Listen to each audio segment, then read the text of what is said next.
Bienvenidos a esta teleclase de Universidad en Casa. El día de hoy vamos a compartir un proceso de enseñanza-aprendizaje en el marco del programa de iniciación universitaria, específicamente en el núcleo Recreando la Patria y la unidad curricular La Cultura como herramienta de transformación del ser social y el buen vivir.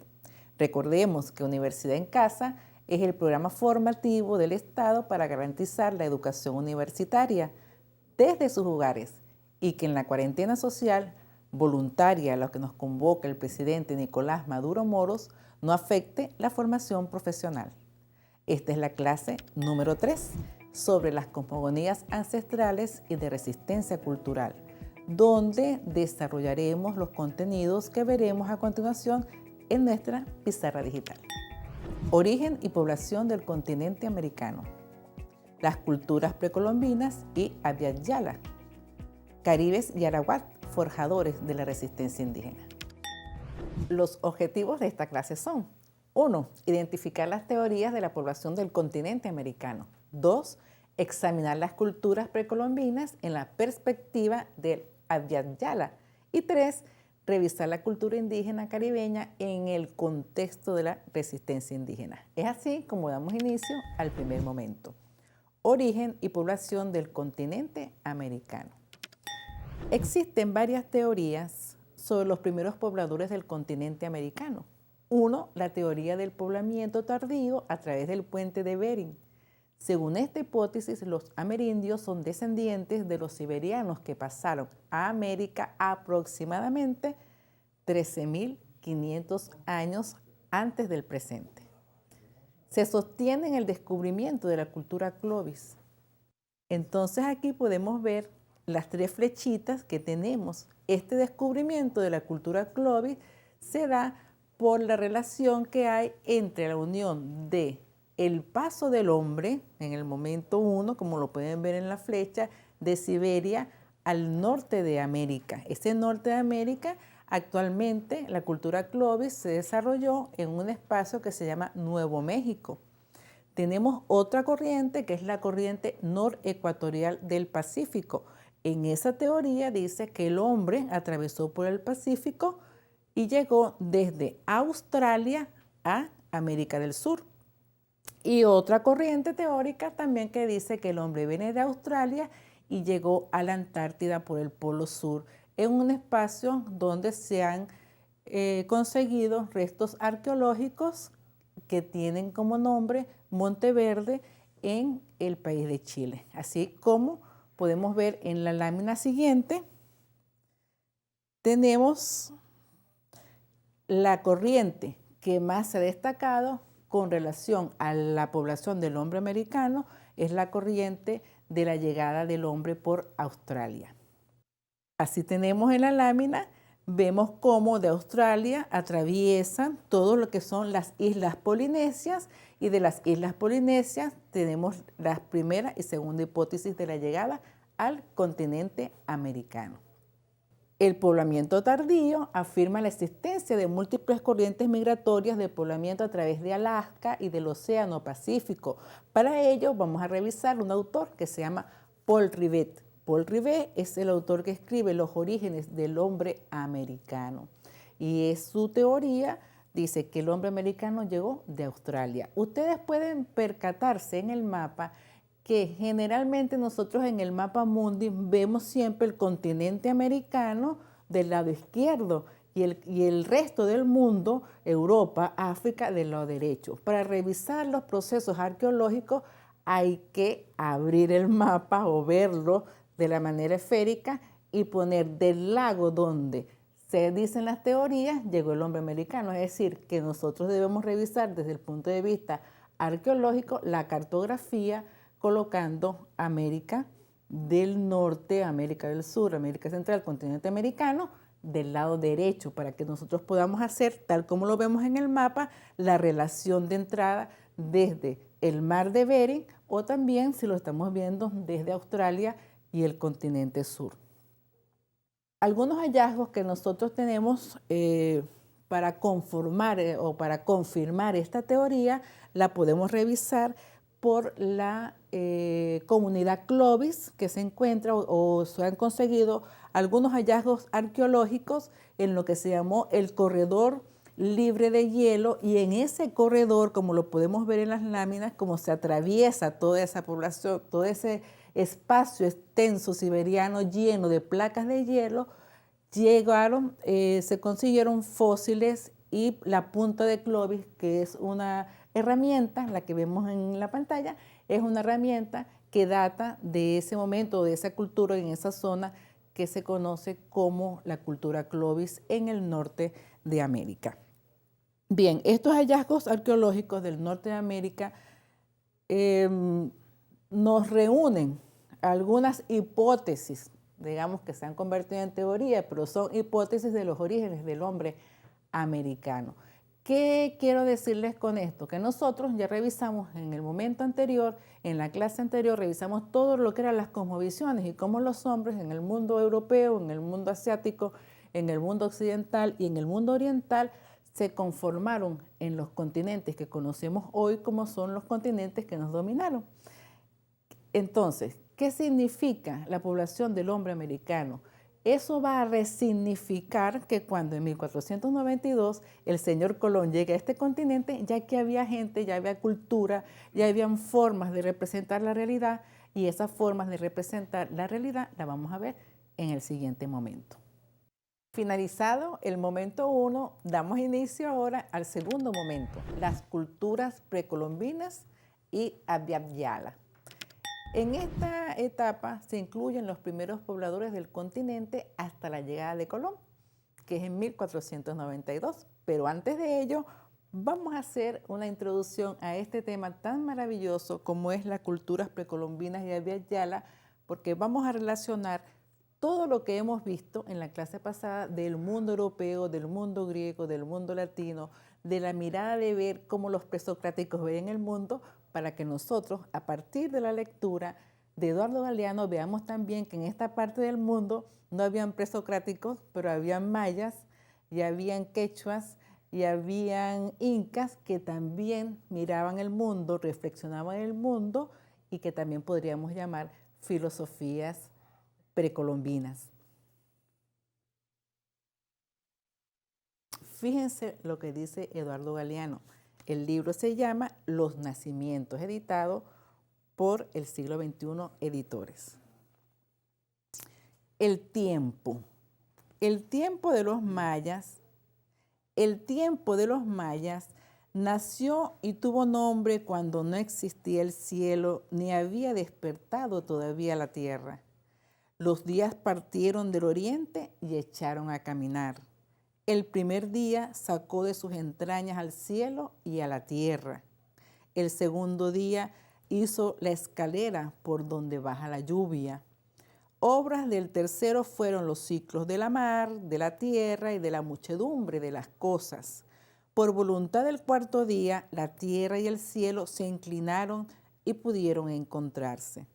Y así el quinto día, el sexto día, el noveno día, hasta el 13º día, donde ese día se mojó la tierra y con barro amasó un cuerpo como el nuestro.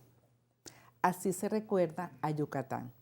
Fíjense que en estos textos del nacimiento de las culturas precolombinas, entonces nosotros podemos empezar a pensar cómo estos hombres y estas mujeres que estaban en esta parte del mundo tenían su propia cosmogonía. Ya nosotros no vamos a hablar de ahora en adelante ni de Hueltan Chao ni de Paideia, sino vamos a hablar de cosmogonías ancestrales.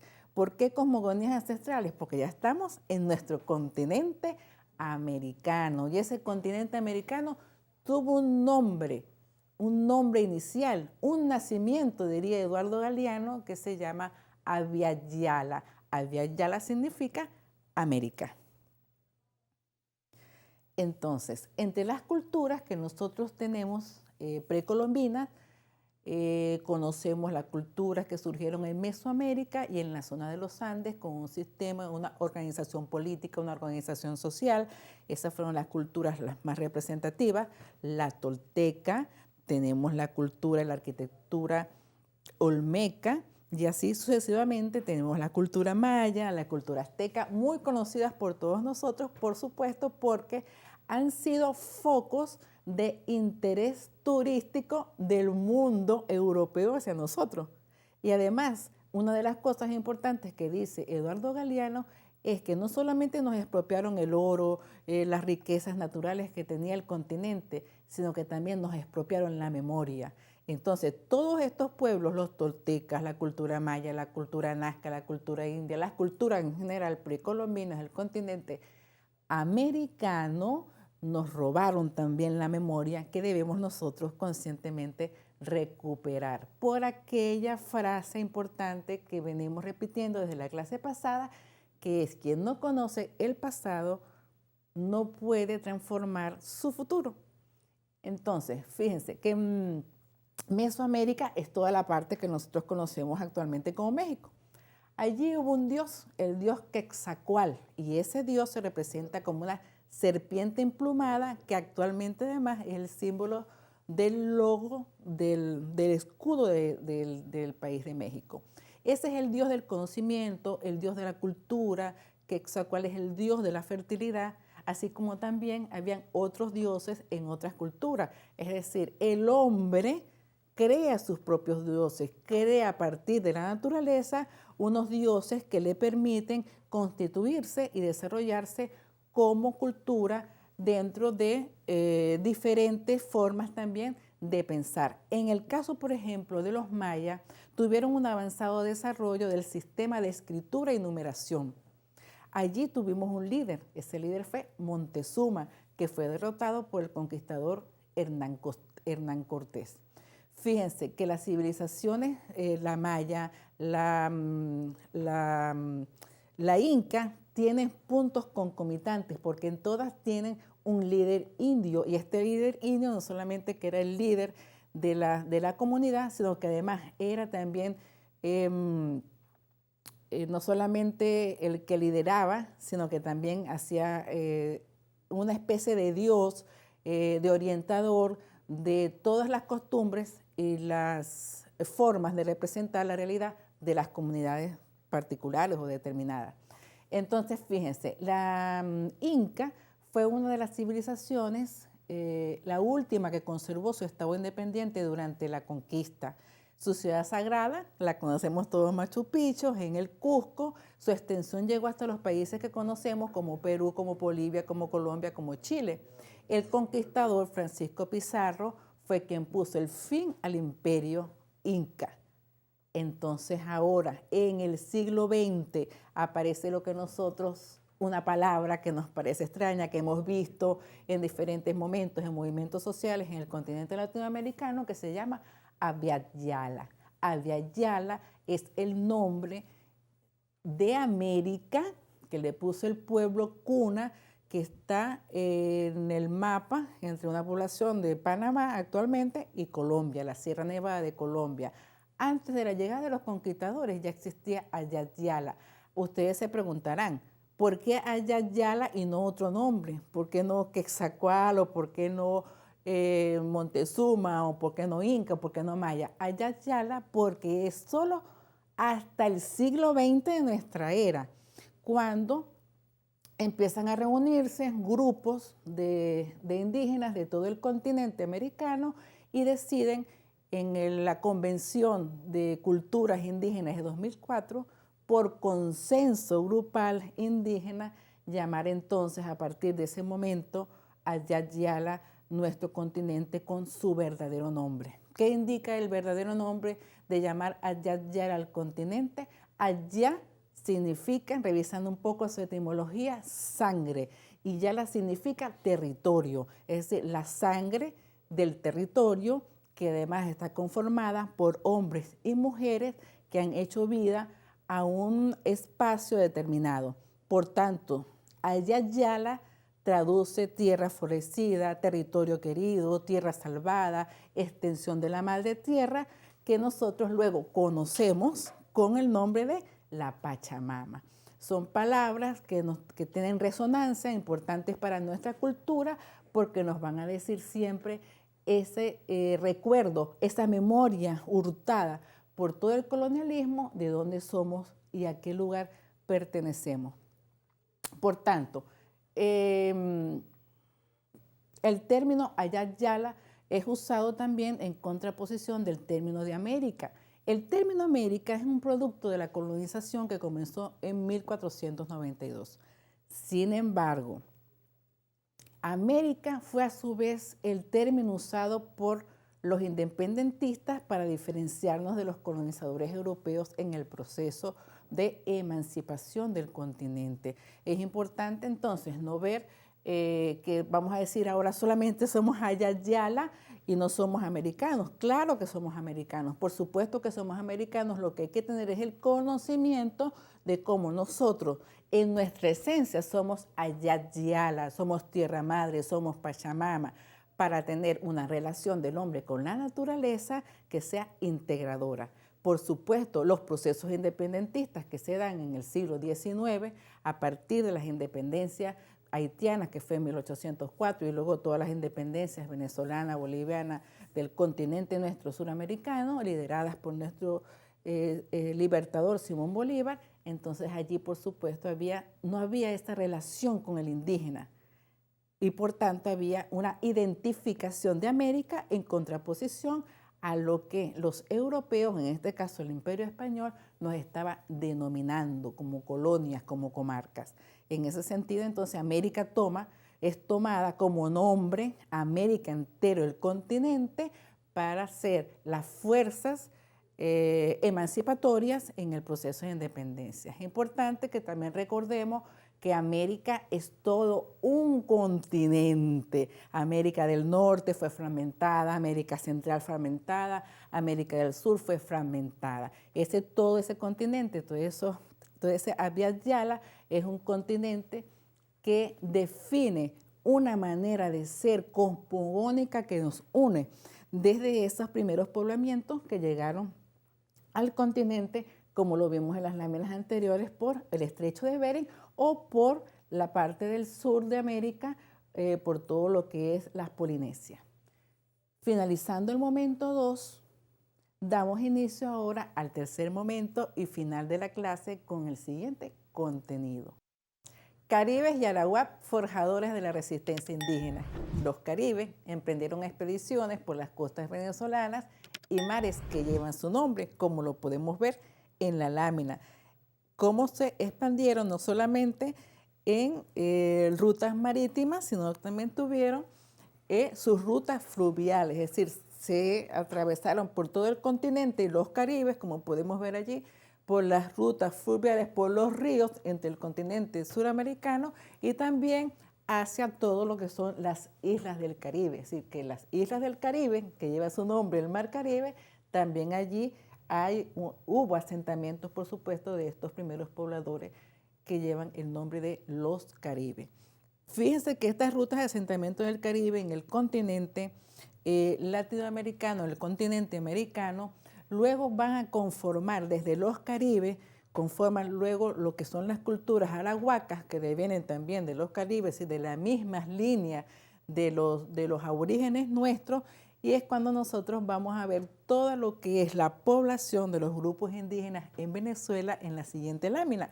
Allí podemos ver cómo todos estos caribes, es decir, todas las culturas nuestras, tenemos caribes y arahuacos, y vamos a ver en la parte occidental del mapa de Venezuela, tenemos los guayú, que nosotros comúnmente llamamos como guajiros, los añú, que también forman parte de los guayú, los yupa y los barí, los piarúas en la parte, todo lo que es el centro, la parte sur del mapa de Venezuela, los guaraos del delta del Orinoco, los Yanomami, los Cariñas, los Chaimas, y vemos cómo este maravilloso mapa que tenemos aquí nos indica, además, no solamente todas las fuentes de sabiduría que tenemos, de las cuales nos hablaba Eduardo Galeano, sino que además nos indica dónde nosotros quedamos asentados y que hasta hoy, en este momento histórico, en el 2021, todavía permanecen nuestras culturas aborígenes ancestrales en la relación que tenemos con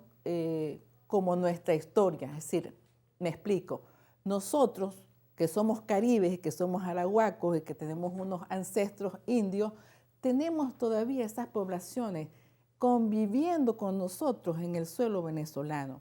Los caribes fueron guerreros, además, que lucharon por su independencia. Y nosotros, además, somos guerreros que seguimos luchando por nuestra independencia. Es decir, tenemos allí una sangre que nos corre por las venas con ese grito maravilloso de los caribes cuando se enfrentaron con los españoles, que se llamó Anacarina Rote. Ese grito de guerra se opusieron los caribes a la más fuerte resistencia del proceso de invasión española. Quiere decir, haciendo un antagonismo, quizás que el primer principio de autodeterminación de los caribes se basa en la capacidad de habitar y defender un territorio. Y esa defensa de ese territorio nosotros la hemos heredado de los caribes. Por eso es que nosotros decimos, el sol de Venezuela nace en el Esequibo. Luego de los arawak, también que entraron posterior a los caribes, empezaron a poblar todo lo que nosotros tenemos ahí en el mapa como el Orinoco. Estos arahuacos o araguat o arahuacos subieron por el río Madeira de Brasil, es decir, vienen de Brasil, y se posicionaron algunos en las zonas de los Andes, otros se asentaron en Piedemonte andino y otros ascendieron un poco más hacia la población de la parte media baja del Orinoco, como lo podemos ver en el mapa de Venezuela que tenemos allí en pantalla. Los arawak ocuparon también el Caribe insular, sí que hay arahuacos y caribes en todo lo que son las islas caribeñas que nosotros tenemos, por cierto, muy vecinas nuestras. Los arawak además ocuparon parte de las cuencas del Amazonas y del río Paraná.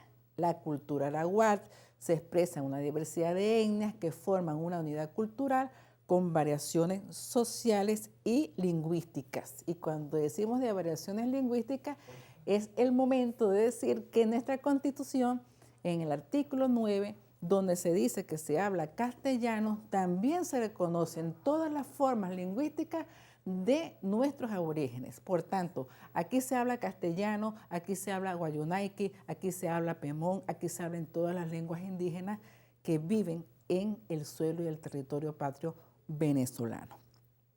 Continuamos entonces con un gran líder que viene también de esa sangre guerrera que se llamó Guaycaipuro y la resistencia indígena. El líder de los teques, Guaycaipuro, forjó su talante de líder desde muy joven. Y vemos aquí en esta lámina cómo Guaycaipuro, en unión con otros caciques, lucharon hasta morir por la defensa de sus territorios, la defensa de su pueblo, la defensa del territorio que además, como vemos, es parte de la esencia de los caribes. A ver, ¿quién fue entonces el cacique Guaycaipuro? Criado por el cacique Catuche, le hereda del cacique Catuche la jefatura de todo el pueblo, la jefatura además no solamente de su comunidad, sino que dirigió además otros caciques importantes que también hubo en esta patria venezolana, como lo fue el cacique Tiuna, el cacique Naiguatá, el cacique Guaycamacuto, el cacique Chacao, el cacique Terepaima, Catia, Paramacone y Baruta. Fíjense que parte de estos nombres nosotros los vemos en nuestra topografía e incluso en nombres de nuestros territorios como Baruta, como Paramacone, como Terepaima. Indicadores culturales que nos dicen, que nos recuerdan nuestra memoria, que no podemos olvidar de dónde venimos, quiénes somos, para tener, por supuesto, un porvenir y saber hacia dónde vamos. El cacique Guaycaipuro luchó hasta morir con ese grito Anacarina Rote, que conocemos como ese es el grito de guerra, al enfrentar a los españoles y derrotó a unos cuantos españoles con sus propias armas. Fíjense que fue perseguido, pidió la cabeza Diego de Lozada, pide la cabeza del cacique Guaycaipuro, y es cuando, por vericuetos que podemos ver también nosotros en este momento actual, es traicionado y el cacique Guaycaipuro es quemado en su propia casa. Algo muy importante, aquí lo vemos nosotros en la lámina, que significa para nosotros, para el pueblo venezolano, que el cacique Guaycaipuro además dice, antes de morir, está registrado en algunos de los de las referencias culturales que tenemos, que él dice cobardes españoles, y es como sus últimas palabras, pues cuando él le incendian a pedido de Diego de Lozada la muerte del cacique Guaycaipuro. La resistencia indígena, como la tenemos en la lámina, entonces en este guerrero nosotros tenemos parte de lo que es ese 12 de octubre de 1242 y que en este momento nosotros ya no celebramos, en este país no se celebra entonces ningún día de ninguna raza, sino que celebramos la resistencia indígena de los caribes, de los arahuacos, la resistencia indígena de todos nuestros pueblos y en especial, por supuesto, en ese guerrero maravilloso que tuvo este país en Los Teques específicamente, que se llamó Guaycaipuro. En nuestra literatura venezolana, nosotros tenemos un autor nuestro que se llama Gustavo Pereira, que hace en un poema, escribe en un poema sucintamente la esencia de todo lo que son las lenguas indígenas, lo que representan y sus traducciones. Fíjense que el libro tiene un nombre que se llama Escrito de Salvaje. Escrito de Salvaje de Gustavo Pereira hace honor a todos estos pueblos que hemos revisado en el día de hoy, a los caribes, a los arahuacos, pero lo hace además con las lenguas propias de nuestros actuales, de nuestros ancestros y de nuestros actuales hermanos ancestrales. Vamos a leer juntos entonces este poema.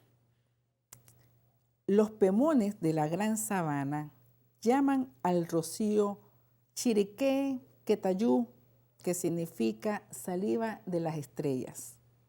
A las lágrimas, enupalupue, que quiere decir guarapo de los ojos. Y al corazón, yehoán enapue, semilla del vientre. Los guaraos del delta del Orinoco dicen mecojoji, el sol del pecho, para nombrar el alma. Para decir amigo, dice majocaraiza, mi otro corazón. Y para decir olvidar, dicen emoniquitane, que quiere decir perdonar. Los muy tontos no saben lo que dicen. Para decir tierra dicen madre, para decir madre dicen ternura, para decir ternura dicen entrega. Tienen tal confusión de sentimientos que con toda razón los buena gente que somos les llamamos salvajes. Fíjense cómo se hace un recorrido de toda esa esencia cultural, ancestral, nuestra, que además convive con nosotros en este momento histórico y que nosotros no podemos perder de vista. De esta manera, estimados estudiantes, hemos llegado al desarrollo de nuestra tercera clase de Universidad en Casa de la unidad curricular La cultura como herramienta de transformación del ser social y el buen vivir. Es un buen momento para que hagamos una revisión que nos permite identificar los contenidos aprendidos durante la clase de hoy. Conocimos el origen y población del continente americano, revisamos las culturas precolombinas de América y su nombre originario, Ayat Yala, que no se nos olvide, contextualizamos la herencia ancestral como patrimonio cultural y los forjadores de la resistencia indígena venezolana. En nombre de todo el equipo de Universidad en Casa, ha sido un placer compartir la teleclase del día de hoy con todas y todos ustedes, estudiantes universitarios que están allí compartiendo con nosotros en sus hogares. Recuerden que deben comunicarse con sus profesores o tutores en cada universidad con el objetivo de recibir las actividades de evaluación y correspondiente, profundizar en los temas abordados en el día de hoy. No olviden seguirnos por nuestros canales de Telegram y YouTube Universidad en Casa. Hasta la próxima clase.